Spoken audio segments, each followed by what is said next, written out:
감사합니다. 네, 우리가 몰라서 못하는 게 아니고 또 무지해서 또 그 하는 일을 이해하지 못해서 못하는 그런 것도 아니고, 오늘 시간에는 평범하지만 우리 형제님들에게 필요한 것이고, 또 때로는 그것 때문에 조금 우리가 힘들지 않은가, 힘든 것도 있고, 또는 그것 때문에 좀 낙심되는 바도 있습니다. 뭔가 한번 보시겠습니다. 우선 그리스도인들의 교회 생활에 대해서 한번 얘기했는데요, 우리 하나님과 또 사랑하시는 자녀들과의 그 교제, 요한일서 1장 3절의 그 말씀을 사귐이 있게 하리니 우리의 사귐은 아버지와 그 아들 예수 그리스도와 더불어 누림이라. 그래서 우리가 교회 생활을 하는 겁니다. 놀랍게도 우리끼리 하는 게 아니라 아버지와 그 아들 예수 그리스도와 더불어 우리가 누린다고 되어 있습니다. 그래서 우리가 교회 안에서 교제하고 사귀는 것은 육신적인 또는 어떤 다른 그 단순한 교제나 사귐이 아니고, 이 역시 그 가운데서 하나님도 또 그리스도도 함께 서로 교제와 사귐이 있다고 하는 것을 의미해요. 그래서 이 교회에서 성도 함께 공동체를 이루고 함께 하는 것은 바로 그리스도와 하나님이 함께 하고자 하는 것을 이것을 모임에 이렇게 보여주시는 것 같습니다. 자, 하나님 말씀의 지시에 따라서 하나님께 구속함을 입은 성도들이 함께 모여서 교제하는 것, 그것을 결국 하나님께서 귀히 여기시고 교회가 그와 같은 일을 해야 된다고 여러 가지 서신서에서 말씀하고 있습니다. 놀라운 것은 우리가 사복음서와 서신서가 있습니다. 어떤 것이 먼저 기록되었을까요? 기록으로 나와 있는 것. 사복음서와 서신서가 있는데 실제로 문자로 기록되어 나와 있는 것은 먼저는 서신서가 먼저 나왔다는 거죠. 그걸 뭐냐면 교회 안에서 어떠한 일들이 이루어져야 하며, 또 교회란 무엇이며, 또 교회에서 성도의 해야 할 일이 무엇인가를, 그것이 굉장히 중요했던 거예요. AD 60년 이후에 사복음서 나온 데 반해서 48년도에 나왔다는 갈라디아서님 이런 것들이 있어요. 그러니까 문제는 뭐냐면 서신서는 행동 요령이거든. 한마디로 성도가 어떻게 살 것인가, 또 어떻게 교회를 이룰 것인가 하는 것인데, 그만큼 사복음서보다도 그게 더 사람들이 모였을 때 필요했던 거죠. 우리가 교회를 이루는 것은 굉장히 중요한 것이고 다급했던 거예요. 사복음서보다 먼저 쓸 수밖에 없었던 바로 그런 요인이었던 것을 우리가 좀 생각한다면, 이 서신서를 가볍게 봐서는 안 되고요, 이 서신서를 통해서 오늘날 우리가 다 하나같이 교회 생활이 이루어지고 있고 사귐이 있기 때문에 상당히 중요시하고 함께 봐야 되겠습니다. 자, 우선 교회 안에 두 가지 예식이 있죠. 하나는 뭐죠? 다 알잖아요. 세례, 침례죠. 우리가 보통 로마서 6장을 가지고 많이 얘기를 합니다. 우리가 그리스도와 함께 합하여 그렇게 돼 있어요. 그래서 우리가 죽으심과 합하여 세례를 받고, 그래서 그 죽으심과 합하여 세례를 받은 자는 장사되었나니 다시 주가 일어날 때 뭐라고 했어요? 연합하여 연합된 자라서 같이 일어난다. 그래서 우리가 이 말씀 여러 가지 한 가지만 얘기한다면, 거룩하게 하시는 이와 거룩하게 입은 자가 뭐라고 해서 다 한 가지에서 한 가지 나온다고 그랬어요. 이 침례가 굉장히 중요한 것입니다. 거룩하게 하시는 이와 입은 자가 다 한 가지가 된다고 하는 의미를 잘 갖추고 있는 말씀이 이거거든요. 합하여 세례를 받고, 침례는 우리가 일상적으로 받는 거. 그래서 우리가 그 사도행전 8장에 보면은 그 에티오피아 간닥에 4시 금고를 맡았던 사람이 쇠를 타고 가다가 이사야 53장 가지고 머뭇거리는데 빌립 집사가 와서 그걸 보고 풀어주니까 그만 깨닫구나. 물이 저가 있으니 내가 무엇을 꺼리리요. 침례는 미룰 수가 없는 거죠. 바로 순종의 의미라고 볼 수 있는데 우리 여기까지는 다 거쳐온 것입니다. 근데 문제는 만찬 예배가 되겠습니다. 우리 사복음서에 다 나와 있는 게 만찬 예배고 가장 구체적으로 우리가 고린도서 11장을 이렇게 하고 있는데 만찬 예배는 우리 성도가 당연히 함께 드려지는 것이지만 실질적으로 교회 안에서는 자매가 아니라 형제들을 통해서 이루어지고 있는 것입니다. 이 성찬 예배를 어찌 보면 형제들에게 주신 하나님의 뭐라 할까요? 은혜입니다. 그런데 이 은혜를 우리가 과연 제대로 누리고 있는가?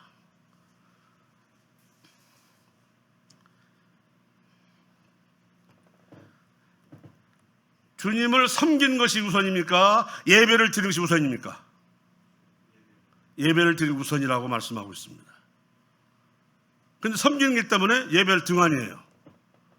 섬기는 것 때문에 예배를 가볍게 여기는 이와 같은 경우가 보면서 이건 아닌데 본 열심히 일하지만 영적으로는 조금씩 나약해질 수밖에 없는 거죠.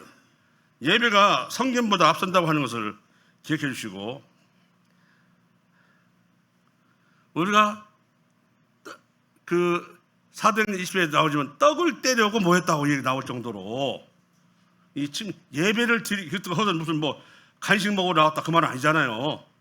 예배를 드리기 위해서 모였다는 건데 우리가 교회 안에서나 또 어디서 우리 일이 바빠서 예배를 등한히 하는 것은 그건 바로 이 말씀에 의해서 굉장히 어긋나는 짓이고 그걸 위해서 자신의 신앙이 나약해지는 길이 되는 거예요.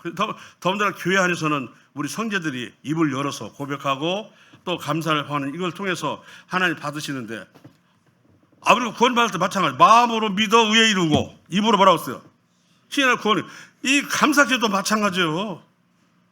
마음을 이루어서 모르시는 건 아니지만 그걸 보고 그냥 입으로 시인할 때 주님이 찬양 받으시고 그리고 예배를 받으시는 건데 딱 이 같은 이렇게 돼버리면 과연 의사 앞에 가가지고 어디 아픈 거 맞춰보세요 밀어버리면 어떤 의사가 보겠습니까 세상에. 마찬가지로 이 예배는 우리 형제인들이 어쨌든 교회 안에서 행해질 하나님이 주신 은혜입니다. 근데 이것을 제대로 하지 않으면 저는 생각을 합니다. 에베소서 5장에 보면 뭐라고 되어 있어요? 열매 없는 어두운 일에 참여하지 말고라고 되어 있어요.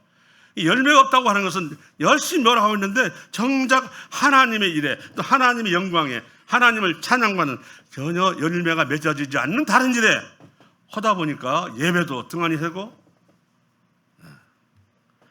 우리 형제들에게 교회 안에서 주어진 그 일이 소홀히 되고 그리고 그것이 좀 뭐랄까 불성실하게 됨으로 인해서 왠지 교회가 힘을 잃어가는 거로. 예배가 살아있어야 한다고 하는 것은 뭐냐면 주님이 영광을 받을 때 마찬가지로 주님 우리에게 그 영광을 내려 드시는 건데 영광을 못 올리니까 내려올 수 없다는 거잖아요. 그래서 우리 예배를 갖다가 우리가 살아있는 예배로 해야 되겠다. 입을 떼야 됩니다. 마음으로 믿어 시인을 이러는 것은 안 됩니다. 입으로 시인해가지고 구원인다는 말처럼 감사를 드려주는 삶이 그것이 바로 우리의 신앙의 진보가 되고 성장이 된다는 것을 기억해 주시길 바랍니다. 다시 말하지만 섬기는 것보다 예배가 우선이다 하는 것을 해주시고 항상 보시면 교회가 모일 때 이것이 바로 이 예배를 위해서 모인다고 하는 것이 우선입니다. 뭘 일을 하려고 모이는 게 아니고 너도 섬기려고 해서 모이는 게 아니고 먼저 예배하는 것이 우선이고 그 뒤에 필요한 일들을 이제 은사들로 일을 하는 것입니다. 그 다음에 우리에게 청직이라는 직분을 주는 청직의 첫 번째 일이 뭔지 아십니까? 재물관리인데요. 재정을 관리하려면 먼저 자기부터 뭐 해야 돼요? 자기부터 드려야 돼요. 드리지도 않고 재물만 관리한다. 말 돼 안 돼요. 이게 뭐라고 하냐면 구원 얻은 성도의 섬김의 첫발이 바로 드려지는 것이 뭐라면 이것이라고 그랬어요. 그러니까 청직의 역할을 하려면 이런 11조랄지 필요한 것들은 하나님 앞에 드려야 된다고 하는 것입니다. 뭐 어떻게 드리게 돼서는 우리가 뭐 고린도서에 구절에 잘 나와 있으니까 뭐 길게 않습니다. 우선 얘기한다면 정해진 대로 또 그리고 자원하는 심령이요 아니면 억지로나 인색함으로요. 자원함으로. 이게 받으실 때 어떤 걸 더 사랑하는 하나님은 자원함으로 주시는 걸 사랑하신다고 말씀하고 있고요. 다시 말해서 즐거운 마음으로 드리라 이 말입니다. 어차피 드릴 것. 이게 아마 그 태도를 보시는 것 같아요. 태도를 주님이. 이런 것들이 이루어지고 나면 그래서 우리가 교회 안에서 필요한 일들을 본인이 그걸 합당한 일을 하기도 하고 봉사하기도 하고 섬기도 하는 건데 무슨 이와 같은 일이 이루어지지 않은 상태에서는 말만 앞서는 거죠. 그래서 청지기 역할 중에 하나가 바로 이 재정이 특별히 재물 관리인데 본인부터 먼저 드려질 줄 아는 사람이 되어야 된다. 이렇게 얘기를 하고 있습니다.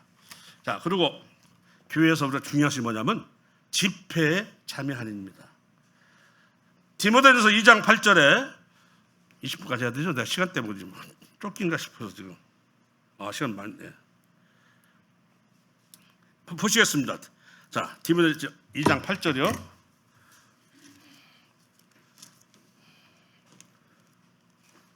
좀 빨리 끝내도 되죠? 빨리 끝내도. 예. 양태현 자가 대답해 주니까 힘이 나네요.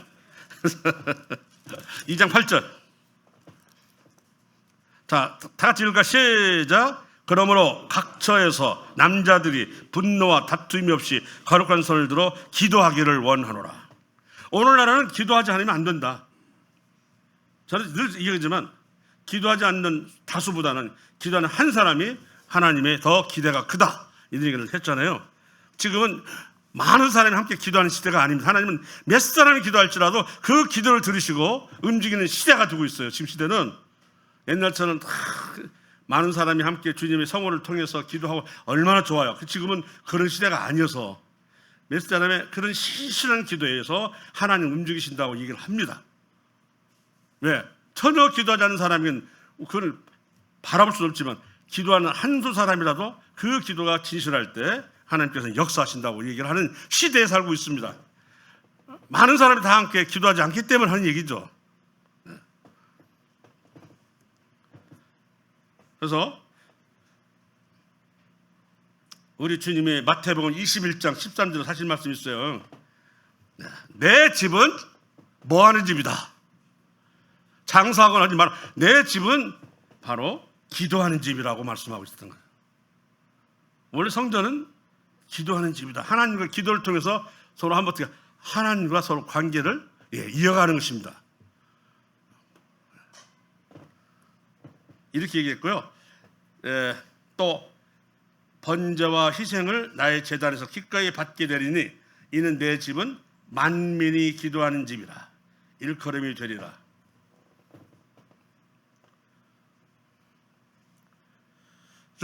이스라엘 사람들이 구원을 받지는 못했어도 오늘날 전 아랍을 압도하는 솔로몬 이후로 다윗보다도 더 큰 힘을 가졌다고 합니다. 놀랍죠? 제가 또 일요일 날 얘기하겠습니다만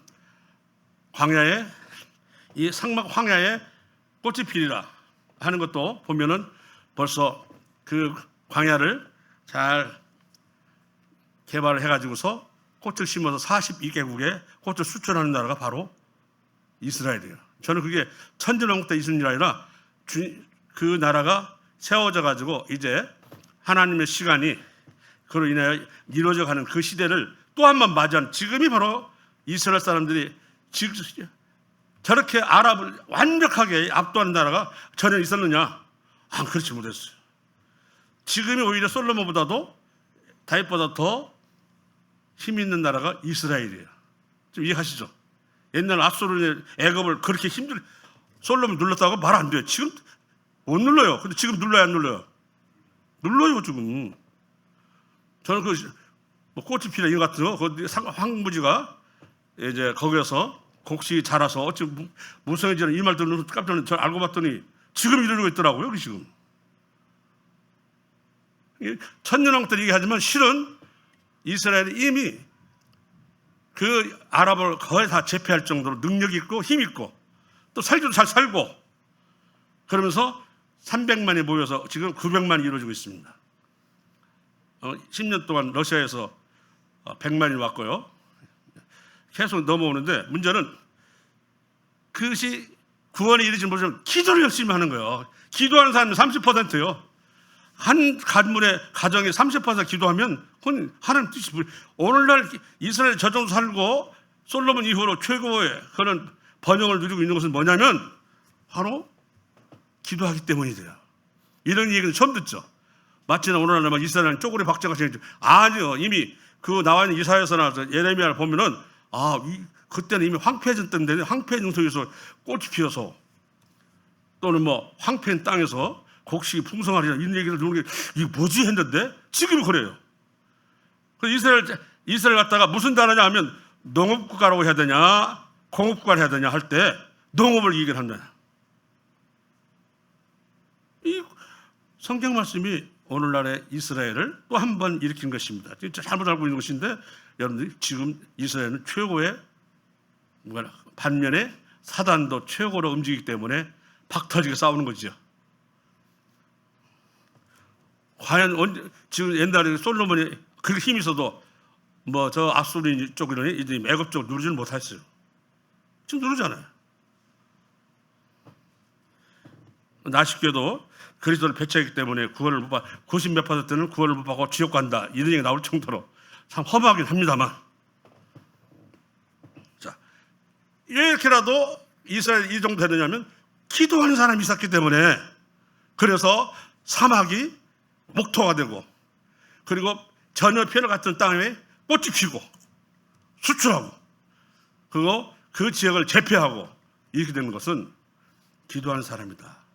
이 교회는 기도하지 않으면 안 된다. 저는 화요일날 우리 자매들 기도하고 참 귀히 여깁니다. 한 번도 안 빠진 적이 기도인데 최하가 2사람 나올 때도 계속 기도했다고 하는 얘기 듣고요. 저는 기도 화요일날 보니까 정말 교회가 요즘 같으면 기도하지 않으면 정말 힘없고 잘못한 교회도 나라도 엉망이 되었다 생각이 듭니다. 그래서 맨데 사람이 기도하는 속에도 하나님 역사하시는 시대가 지금이다. 그래서 우리는 기도하는 자가 되어야 되겠다 이렇게 생각을 합니다. 다음, 자 초대교회에서는 바로 이런 말 있죠. 사도행전 1장 14절에 마음을 같이하여 전혀 기도에 힘쓰니라. 온전하게 기도에 힘쓰다고 되어 있습니다. 베드로가 감옥에서 풀려났을 때 이미 보니까 로데가 있는 기도를 열심히 하고 있었어요. 근데 중요한 것은 기도를 했는데 풀려나오려고 생각을 또 안 해. 이렇게 하면 안 되는데 불구하고 하나님은 풀려나오게 하셨다는 거죠. 왜? 베드로가 가지고 나라고 했더니 로데가 보고 우리 베드로님이다 했더니 믿더라네. 우리한테 이런 기도를 합니다. 믿지는 않으면서 기도하는 이와 같은 일도 있긴 하지만 그러나 기도하는 순간 하나님은 멸시하지 않습니다. 교회는 기도해요. 특히 뭐라고 하냐면 각 지역에 각각 남자들이 기도하기를 원하라고 했어요. 남자들이 기도하기를 원한대요. 여자들이 하는 건 당연히 이거 여자들 하는 건 다 치고 남자들이 우리 하나님께서는 우리 형제들이 기도하는 것을 굉장히 귀히 여기신다는 말씀이고요. 아까도 예배는 우리 형제들이 공식적으로 입으로 시인하고 감사 드려지는 은혜로운 자리입니다. 자매들 못 오잖아요. 그래서 우리가 이 만찬 예배는 꼭 참여를 해야 됩니다. 입을 시인하고 영광을 돌리시도록요. 그 다음에 교회는 성장을 위해서는 성경 공부를 해야 됩니다. 그래서 뭐라고 했냐면 사도행전 2장 42절에 초대교회 성도들은 사도들의 가르침을 받은 일에 전혀 힘썼다. 가르침을 받는 기도에도 전혀 힘쓰고 가르침을 받는 애들 전혀 힘쓰고 그래서 초대교회들이 그렇게 번성할 수밖에 없었다고 하는 거죠. 열심히 배우고 열심히 기도하고 그 당시는 기도하지 않으면 기독교는 언제든 박해를 받아서 다 사라지는 운명이 있는 그런 시대이기 때문에 그렇지만 오늘날도 마찬가지입니다. 며칠 전에 그 신문을 봤더니 그 뉴욕 타임스퀘어 가든에서 복음 노래를 부르고 복음 집회를 가졌다는 그 본게 사진 본 게 좋더만. 청년들이 막. 예. 왜냐하면 세상은 어수선해지고 어려워지고 고통스러운데 그 가운데서 또 이런 하나님의 놀라우신 그 찬빛이 나타나는 모습을 봅니다. 스키에 가더니 뭐 그거 하는 주제가 아니잖아. 뭐 BTS 노래나 부르고 하는 데 아닙니까? 그런데 이걸 보면서 지금 우리 한때나마 주님께서 찬빛을 보여주고 계시는 것이다라고 생각이 듭니다. 그리고 알다시피 안디옥 교회에서 바울과 바나바는 교회 1년간 모여서 큰 무리를 가르쳤고 그 제자들이 안디옥에서 비로소 그리스도인이라 일컬음을 받았다고 하는 것입니다. 열심히 배우고 익히고 순종하는 모습에서 사람들이 에이 저 사람들은 예수쟁이야 라고 칭호가 나왔다는 얘기 아닙니까? 우리 주 예수 그리스도께서 은혜와 저를 아는 지식에서 자라가게 해준다. 이게 베드로후서 3장 18절에 나오는 말씀인데 배우는 성경을 통해서 성장을 해야 됩니다. 그렇지 않으면 우리 자신이 죽습니다. 요즘 같으면 무너지기 십상인 시대를 살고 있습니다. 조금만 해도 유혹받고요. 나는 그래서 우리 형제들이 직장에 너무 몰입해서 그러나 아니면 일락을 좋아해서 그러나 너무 평안을 쫓아서 있다 보니까 그러나 만약 그렇다면 교회는 위험한데 일락을 좋아해서 너무 평안을 쫓아서 생활하면 교회는 무너지거든요. 그것은 뭐냐면 기도가 안 나오고 예배가 안 드려지는 것이 웃기잖아요. 놀고 편히 누리고 사는데 기도는 안 나와. 내 삶은 평안하다 하는데 불구하고 예배가 안 드려져. 그 희한하잖아요. 내가 편하고 그리고 원하는 데만큼 그냥 그 취향 활동도 하고 하면 좋은데 그것이 어떻게 되냐면 직접적으로 영하고는 반대. 그 열매 없는 일이 해야 돼요. 그것은 열매 없는 일이 해당되기 때문에 자기는 편한 줄 알았지만 어느새 신앙과 믿음이 다운되고 있어요. 이런 것들을 한번 생각할 때면 평안하다 할 때 우리는 더 걱정해야 되고 그죠? 그런 것을 즐거움이 좋다고 느낄 때 우리는 위험을 느껴야 됩니다. 그건 아니죠. 일락을 좋아하면 망한다고도 있기 때문에.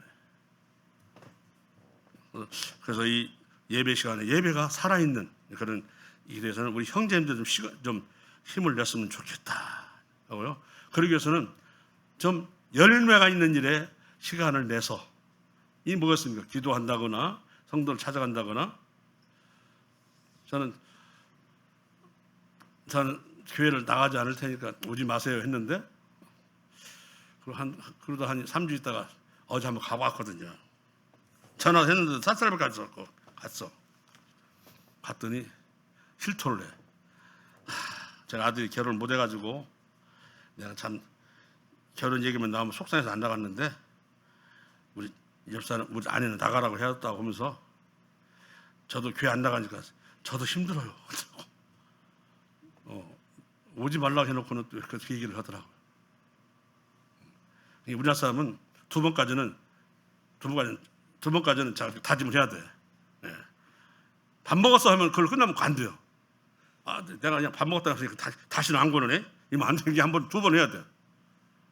그래서 그걸 보고는 마음에는 있었구나 생각이 들더라고요.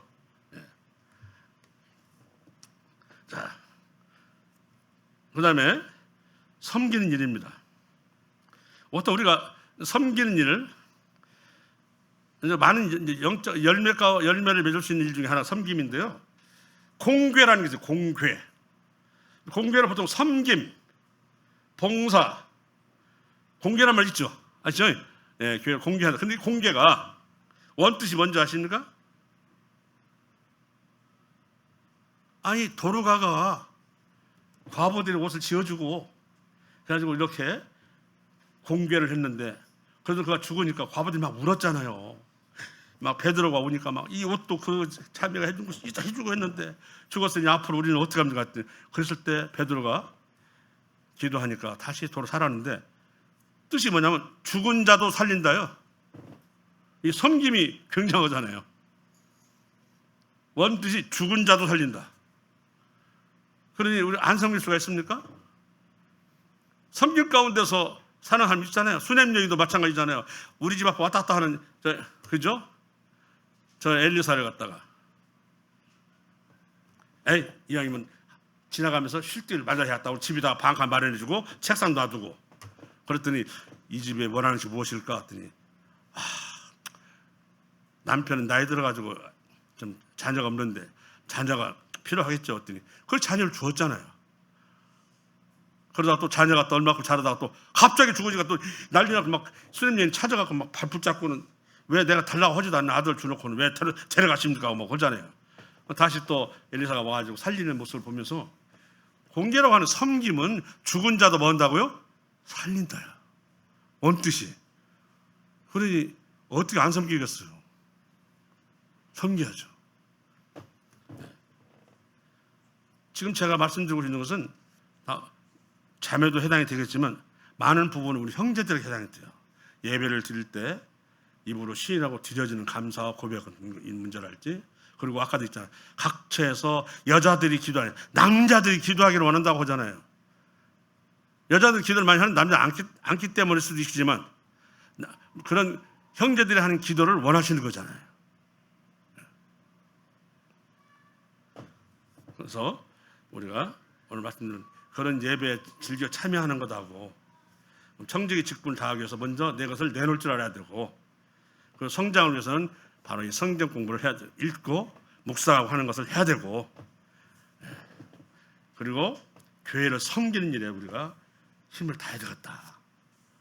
이렇게 중요한 일을 안 하면 되겠는가 해서 아까 말한 대로 섬김 때문에 살아나는 자가 있었다고 하는 것이 바로 수냄여인과 이런 도르가에서도 나타나서 이렇게 죽은 자도 살려하면 되는 것이 섬기며, 교회가 필요로 한 것, 특히 어렵게 사는 사람, 힘들어하는 사람, 고난받는 사람, 고통하는 사람을, 이런 사람, 돕고 있는 사람이라면 그 사람은 죽어서도 안 돼.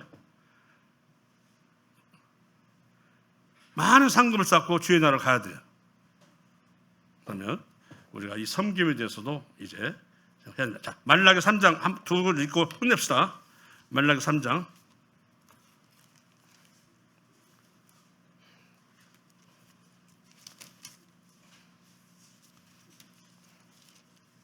자, 말라기 3장입니다. 16절, 17절. 자, 16절, 17절입니다. 같이 읽습니다. 시작. 그때 여호와를 경외하는 자들이 피차에 말하며 여호와께서 그것을 분명히 들으시고 여호와를 경외하는 자와 그 이름을 존중히 여기는 자를 위하여 여호와 앞에 있는 기념책에 기록하셨느니라. 만군의 여호와가 이르노라. 나는 내가 정한 날에 그들을 나의 특별한 소유로 삼을 것이요, 또 사람이 자기를 섬기는 아들을 아낌없이 내가 그들을 아끼리라. 우리 그리스도가 이 땅에 오실 것을 말씀하고 있으면서 뭐라고 했냐면, 우리가 합하여 세대를 통해서 죽고 또 연합된 자로서 그분이 살아날 때 우리도 함께 연합된 자로서 살아난다고 하는 미래의 부활의 영화를 이미 우리에게 알려주고 있는 언약입니다. 그래서 다 근원 한 가지 나왔다고 얘기를 했는데 옳은 말씀이죠. 그래서 우리가 이렇게 존대를 받는 속에서 살고 있는데, 지금 더군다나 우리가 이 마지막 때는 서로 모여서 교회 안에서 서로 사귐, 왜냐하면 이 속에서 음성이 들리거든요. 예를 들어서 휴가가 온다든지 또는 그와 같은 올 때 그런 움직임의 감지가 혼자 때는 안 됩니다. 이럴 때 같이 있으면 이를 속에서 누군가의 입을 통해서, 누군가의 손을 통해서 나오게 돼 있어서 우리가 그날을 도적같이 그냥 확 지나가지는 않습니다. 어느 정도 감을 잡을 수 있다. 그러기 위해서는 모여야 돼요. 그러기 위해서는 만나야 됩니다. 아시죠? 뭔 말인가? 교회를 따라서는 그런 음성이 들을 수가 없습니다. 듣는 가운데서 이제 때가 되나 보네, 곧 이제 오시는가 보다, 이렇게 하면서 마음의 준비도 되고 하는 것입니다. 그래서 만남과 섬기는 우리 그리스도와 하나님이 함께 하기를 원하신다고 하는 요한일서 말씀에 말씀을 찾고 서로 모이기를 힘쓰고 사귐이 되어야 되겠다 하는 것이고요.